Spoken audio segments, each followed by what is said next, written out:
இது வழங்குவது எஜுகேஸ்ட் டிஜிட்டல் மார்க்கெட்டிங் நிறுவனங்க. The struggle to find courses that truly speak your language, it's finally over.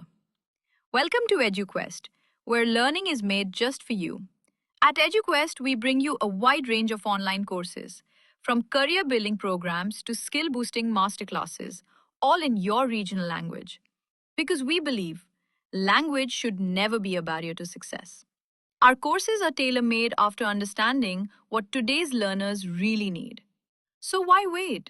Start learning the smarter, simpler way only with EduQuest. Visit eduquest.courses and explore your next course today. And hey, don't miss out on our exciting offers and promotions. அன்பு நண்பர்களே, ஆரோக்கியம் TV channel உங்களை அன்புடன் வரவேற்கிறது. இன்றைக்கி நம்ம இந்த வீடியோவில் எதை பற்றி பார்க்குறோன்னா, வெள்ளரி பழம். இந்த வெள்ளரி பழத்துடைய வரலாறு, நன்மைகள், சத்து வகைகள் மற்றும் இதனுடைய பக்க விளைவுகளை பற்றி பார்க்கலாம் வாங்க. இந்த வெள்ளரி பழத்தை முலாம்பழம் என்று அழைக்கப்படுவது உண்டு. தமிழ்நாட்டில் கோடை காலத்தில் அதிகம் விரும்பி சாப்பிடக்கூடிய பழமாகும். இந்தியாவில் குறிப்பாக தமிழ்நாட்டில் முலாம்பழம் நீண்ட காலமாக பயிரிடப்பட்டு வருகிறது.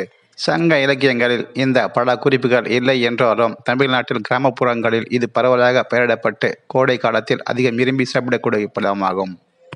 இது ஒரு பிரபலமான பழமாக இருப்பதால் அதை பற்றி பல நாட்டுப்புற கதைகள் மற்றும் நம்பிக்கைகள் உள்ளன. சரி, இந்த முலாம்பழத்தினுடைய நன்மைகள் பற்றி பார்ப்போம் வாங்க. இதய ஆரோக்கியம். இந்த பழத்தில் பொட்டாசியம் மற்றும் நார்ச்சத்து இதய ஆரோக்கியத்தை மேம்படுத்துகின்றன. கண் பார்வை. முலாம்பழத்தில் உள்ள பீட்டா கேரோட்டின் வைட்டமின் ஏ ஆக மாற்றப்பட்டு கண் பார்வையின் நன்மைக்கு பயனளிக்கிறது. இது மாலைக்கண் நோய் மற்றும் வயது தொடர்புடைய கண் பிரச்சனைகள் அனைத்தும் தீர்க்கப்படுகிறது. புற்றுநோய் தடுப்பு. முலாம்பழத்தில் உள்ள ஆன்டி ஆக்சிடென்ட்டுகள் உடலில் உள்ள புற்றுநோய் செல்களை எதிர்த்து போராட உதவுகின்றன. குறிப்பாக நுரையீரல் மற்றும் பெருங்குடல் புற்றுநோயின் அபாயத்தை குறைக்க உதவுகிறது. எடை இழப்பு. முலாம்பழம் குறைந்த கலோரி மற்றும் நார்ச்சத்து நிறைந்த ஒரு பழமாகும்.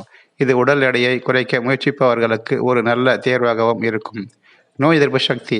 முலாம்பழத்தில் உள்ள வைட்டமின் சி நோய் எதிர்ப்பு சக்தியை அதிகரிக்க உதவுகிறது. இது உடலை நோய் தொற்றுகளில் இருந்தும் பாதுகாக்க உதவுகிறது. சரும ஆரோக்கியம். முலாம்பழம் சருமத்தை ஈரப்பதமாக்கி சருமத்தை மென்மையாகவும் பளபளப்பாகவும் வைத்திருக்க உதவுகிறது. மேலும் செரிமான பிரச்சனைக்கு நல்லது. முலாம்பழத்தில் உள்ள நார்ச்சத்து செரிமான அமைப்பை சீராக இயக்க உதவுகிறது. சரி, இந்த முலாம்பழத்தை ஒரு 100 கிராம் அளவு தினம் எடுத்துக்கொண்டால் இதனால் கிடைக்கக்கூடிய நன்மைகள் பற்றி பார்ப்போம் வாங்க.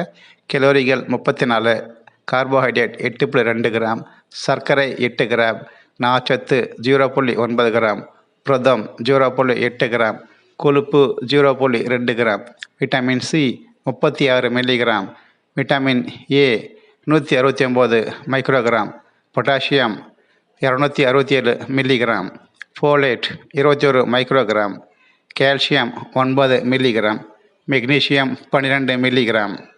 சரி, இந்த முலாம்பழத்தை அதிக அளவு எடுத்துக்கொண்டால் சில பக்க விளைவுகளும் ஏற்படுகிறது. அதை பற்றி பார்க்கலாம் வாங்க. முலாம்பழத்தை வெறும் வயிற்றில் சாப்பிடும் பொழுது சிலருக்கு நெஞ்செரிச்சல், அஜீரணம் அல்லது வயிற்று வலி ஏற்படலாம். ஒவ்வாமை. சிலருக்கு முலாம்பழம் சாப்பிட்ட பிறகு அரிப்பு, தடிப்பு அல்லது வீக்கம் போன்ற ஒவ்வாமை எதிர்வினைகள் ஏற்படலாம். சர்க்கரை அளவு. முலாம்பழத்தில் இயற்கையாக சர்க்கரை இருப்பதால் நீரிழிவு நோயாளிகள் அளவோடு சாப்பிட வேண்டும். கர்ப்பிணி மற்றும் பாலூட்டும் தாய்மார்கள். கர்ப்பிணி மற்றும் பாலூட்டு தாய்மார்கள் முலாம்பழத்தை சாப்பிடுவதற்கு முன் மருத்துவரை கலந்தாலோசிக்க வேண்டும். அதன் பிறகே எடுத்துக்கொள்ள வேண்டும். இது குளிர்ச்சி தரும் பழம் என்பதால் அதிக அளவு சாப்பிடுவதை தவிர்க்க வேண்டும். மேலும் வயிற்றுப்போக்கு.